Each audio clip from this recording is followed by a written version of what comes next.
Geno's research and reports, Deirdre's and mine, you can actually download now from the PRSA website. There is a wonderful ebook, so still it's free. You can download it anytime, and it's just wonderful to read. And also great books, Brains on Fire and 8 New Practices for Public Relation Professionals in the Age of Social Media by Deirdre this year. It's also tremendous. I'm using this in my class, and all the kids love it. So. So social media, of course, introduced all these additional opportunities for global communicators. And yesterday, we had a great panel at the Educators Academy where we raised a lot of questions. What are the necessary competencies for someone who works globally, and how public relation is different in different countries? So. As being an international public relations educator, I always thought, that it's interesting for us to kind of dig more into exploring some intercultural differences and see how they affect our public relations practices. So, and there are lots of case studies out there that indicate the need for international consultants to remain culturally knowledgeable, culturally sensitive to fit certain environments. However, they don't really give any specifics, and only a few describe like major competencies for a successful intercultural communicator. So, and in many countries, there is a need for PR professionals who can not just assure local inter-ethnic campaigns, but also do public diplomacy efforts internationally. So in 2010, I was invited by the Republic of Kazakhstan to assess their newly introduced public relations program. And well, I can tell you a few things about this country. Well, everybody knows this movie Borat, of course, right? In 2006, we actually did a great job and did a lot of good PR for Kazakhstan, because all of a sudden everybody started talking about it. Of course, it didn't really give exact and accurate picture of the country. It was shot in Romania anyway, so obviously. But people started recognizing the country, and not so many realized that it's one of the most successful Central Asian countries that emerged from the breakup of the former Soviet Union. And a lot of open investment policies led to a revival in the industrial sector, and basically in the next 5 years it's expected to be among the 10th countries that are largest oil exporters in the world, that a lot of people do not realize. So, but their public relation education is very young and very new, and a lot of universities trying to figure out which route they should take, whether they should adopt Western standards or they should develop their own. So the point of this research was to provide practical guidelines for educators to develop new curricula in strategic communications that will first of all help local universities in Kazakhstan better prepare future communication specialists and increase opportunities for their employment. So we want to ask advice of employers. There are lots of different international companies working in Kazakhstan, a lot of companies that work in the oil industry, banking industry, represent telecommunications. So, we were invited to assess the quality and come up with a few solutions here. So what we did, actually, we reached out to a pretty decent sample. It was about 200 randomly selected employers representing different companies in Kazakhstan, and we basically did a two-level research. One was a survey, basic survey, and we also ended up with qualitative research that gave us some ideas about, some qualitative data of competencies. So we adopted this framework of Pamela Shok-Zalaba from University of Colorado that talked about communication competencies, a complex framework of knowledge, skills, sensitivity, and values. And knowledge basically is fundamentals for the skills as applied skills. And sensitivity is how well you can sense different opportunities, how well you can develop your own abilities, how well you can grow, see opportunities, how well you can sense dynamics in the organization and things like that. And finally, values, like instrumental values, meaning how do you apply your abilities to improve, to fit into organizational climate, to support image, and how well there is a synergy between your personal values and organizational values. So, what we found for important companies for young professionals? Well, obviously, I'll talk about some cultural differences later, but for knowledge, we found that for most practitioners, college degree was one of the most important requirements.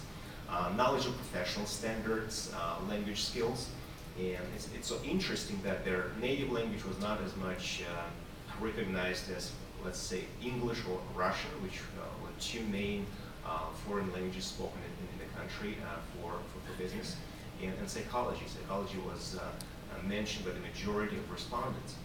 While for sensitivity, a lot of people thought creative approach, flexibility, diplomacy, the ability to negotiate, being sociable and diplomatic were very important skills, very important sensitivity skills to work in that environment. As for hands-on skills, a lot of employers emphasize the importance of new information technologies, relationship building, self-control, ability to initiate dialogue, persuasion, negotiation. All those skills were highly recognized.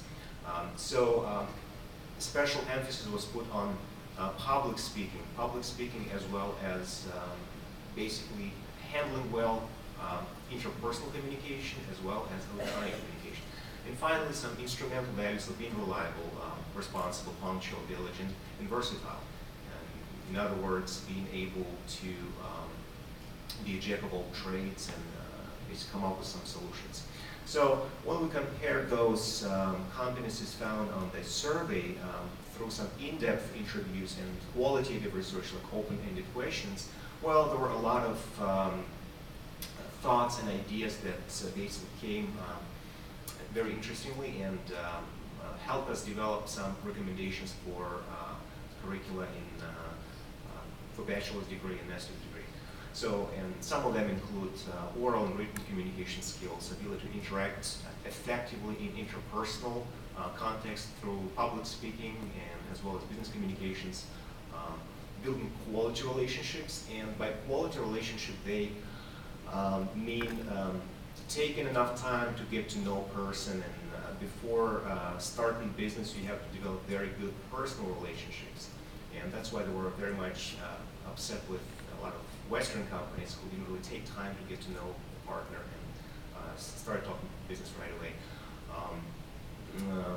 Knowledge of corporate image and ways how to improve it, ethical business practices, and technical competence and personal characteristics. They talked a lot about the charisma as an actual driving force behind every successful communicator, which was very interesting. So if you ask me, what about those cultural differences that a lot of global practitioners can take when they travel to Kazakhstan and try to do business there? Well, there are a lot of interesting things that were found, like obviously the profession is young and a lot of employers do not really recognize the importance of academic or professional affiliation, so they wanted to train their own specialists at work. And things like affiliation with professional organization wasn't that important, which means that they didn't really care much about the health of the disciplines or the corporate relationships itself. Second, there was very interestingly absence of PR education resulted in some very superficial perception of PR specialists. So main PR specialists were considered as PR technicians, but not as strategy workers. Things not important were legal issues, copyright law, things like that. And finally, as I mentioned before, there are a lot of things including psychology, diplomacy, and a lot of interpersonal skills were considered important. So you can take a look at this graph and download it, and it will give you exact the picture of the major skills and the major competencies that we should embrace when traveling there and doing business. So, so based on this study, we established a new communication organization in this country that helps Western practitioners get to know the environment and help universities build their curricula in accordance with what employers want. So on this note, I guess I will start our Q&A session, and if you have any questions, well, please ask us. Yes?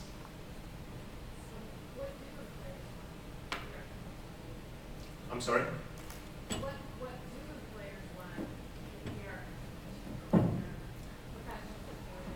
Okay, well,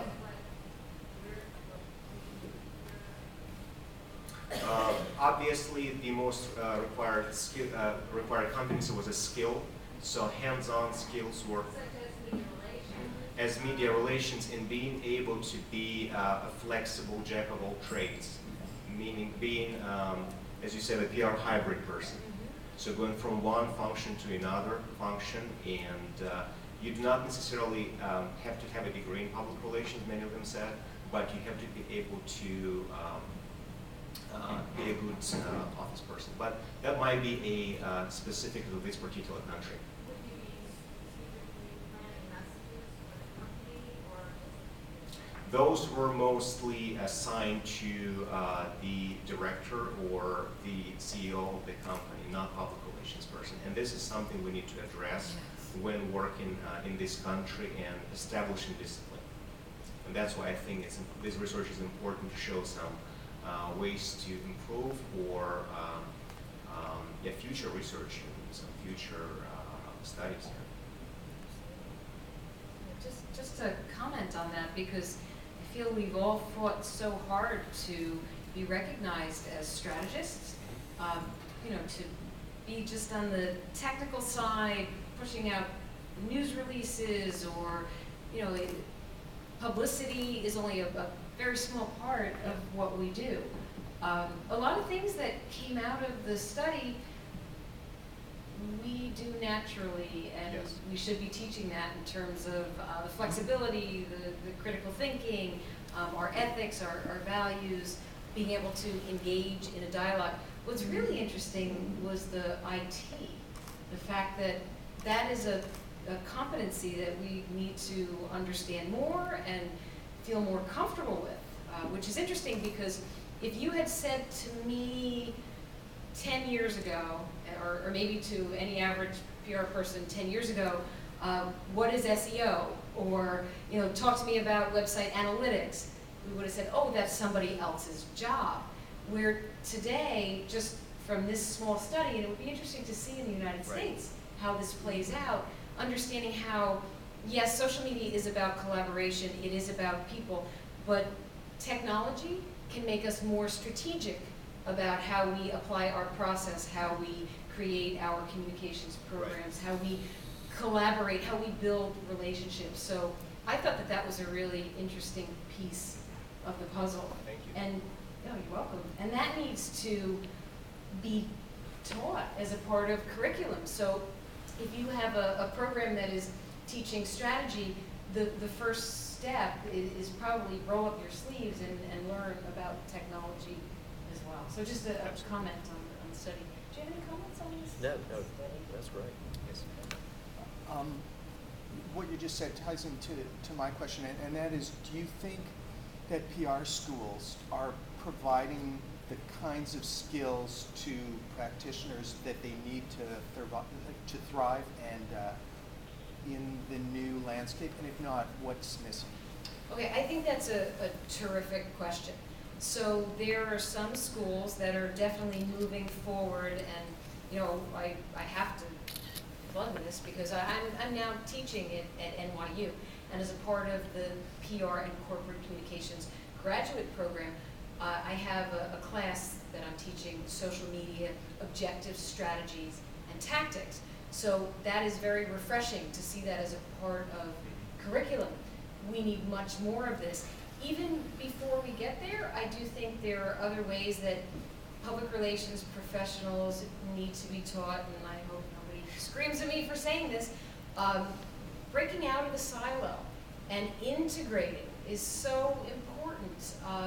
I'm not saying that we have to be marketing professionals. I'm not saying that we have to be advertising professionals, but we need to speak a certain language so that we can work more closely together and be in sync with one another. We need to, I think as a part of education, students have to understand more about branding and brand development.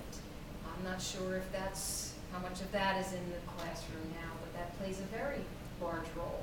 So we're getting there. Do we have a lot more work to do? Absolutely. But if we could have a study like this, it would certainly show us what the employers are looking for, and then we can kind of close that gap. If I can just add on to that too, from a branding word-of-mouth social media strategy, I do know that in the state of South Carolina, whether it's South Carolina, Clemson, and even Furman, where I went to school, there's starting to be more an emphasis on trying to mix disciplines up so that they can learn together. Clemson's starting to look at a community management social media degree type program. I don't know if that's going to actually turn into that, but you have, we run about 6 interns a year through Brains on Fire. And we feel like, number one, that's the thing that we need to do for our industry, to try to get young people through it, but also that finds us a way to find talent and try to bring them up through there. But there is a problem that a lot of the students are not prepared to come into an agency. It used to be, I was lucky that I knew that my job going from school to the workforce, it would be some sort of mechanical type. I would do mechanical art, production art, but now because of technology, and there's a belief by a lot of folks that just because someone is young, they understand the technology. There's a lot of young folks out there that are not necessarily experts anyway in social media except about themselves, and that's different when you turn that over and they start doing it for a brand, and that's when you get into a lot of problems. So we need to do a better job at giving them real world experiences there, because social media is like the burp, that if you burp out loud, you can't take it back. And once that's what happens there, so you've got to be careful. We've got to give young people confidence to move into situations to start a job and career. Well, and a lot of people actually don't really understand what the word competency is, and well, there was a lot of research done a few years ago on what are the major competencies, and well, Deep Work was here, and they did some research with Judy Turk and Carl Botan on competencies required for the students. But basically, what they came up with, the competency is not just efficiency, but also appropriateness. And that's what we sometimes forget. So it's not only how well you can manage a certain function or reach a goal in a timely manner, but also whether it's appropriate or not. And you take into considerations any values or any ethical norms and standards. And that's what actually we need to consider. And in terms of technology, well, I feel like a lot of students coming from a mass communications program, they better prepared in terms of hands-on skills. However, they lack some interpersonal communication skills like public speaking and debate that a lot of liberal arts schools teach. But they, on the other hand, don't really give as much preparation in terms of training in media and media production. So we need somehow to kind of balance it out so they have equally exposed to interpersonal communication, because obviously oral skills, public speaking, negotiations are important, but also new media as well. Somebody had a question? Yes? Yeah, I think the answer to that question when you use objective strategy practice, you have practice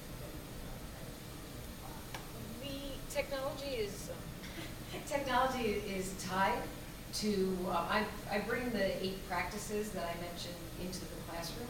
So it's really showing how the technology can make you more strategic in your process. So yes, when you are developing your strategic programs, as you go through your planning process, which you know, now our research looks a little bit different. Our messaging and content creation is a little bit different. Our engagement is different. Technology is all a part of that. So on the point that you were saying, we have these young professionals or students that are really great with the technology, and I see it all the time, but the big disconnect is how do you use that for business? And how do you tie, you know, even communications to higher level business goals? So it is so important that it's not just about the use of technology, but how you're applying it to achieve that objective that, you know, the CEO is looking at productivity, the CEO is looking at market share. Where does communications and technology strategically fit into that? So I think that it's enlightening, if anything, because Well, the policymaker first role and responsibility was actually very interesting, because you not only have to understand technology, but you have to understand ethical standards, but also look at certain things from a legal perspective, which actually raises another question. Do we have to teach a little bit of law in programs and put more emphasis on like copyright and some other issues, like more than we actually do in schools of mass communications? So again, so it creates more questions, and this panel creates more questions that we actually can think of. how did your, with that class, because I know you brought your students through it. It's what actually was their reaction? it's hard because well, a lot of my students, I'm testing this new book by Deirdre in my class as a additional reading, and they say, well, this is very interesting, but it's hard because we never think about PR from this standpoint. So I have to actually bring some experts and people who are responsible for social media in the university, and even some legal practitioners to explain some of these things, because I mean it's not just in the scope of their not just competence, but their interest. The students don't really think about it this way unless you actually say, well, there might be some consequences. And well, I think they should be prepared to, you know, the overall kind of you know, responsibility, ethical responsibility. Well, it's not even the student. It's also professionals, all of us. First time I had to work on the social media policy, and I knew legal had to be brought in. We were not going to write a policy and then a few months later hand it over to the legal team. They were going to rip it apart. We brought them in right away. And even that was an eye-opening experience, learning about National Labor Relations Board and, you know, Section 7, and being very careful not to restrict employees being able to congregate on Facebook and talk about certain things, even if it was negative about the company, and knowing, you know, how it was so important to work with other groups as a PR professional. There's no way that I could have done it alone, or my teams could have done it alone, knowing that legal was there or HR was there. So I think it's fascinating that, you know, not only will students ask questions and need good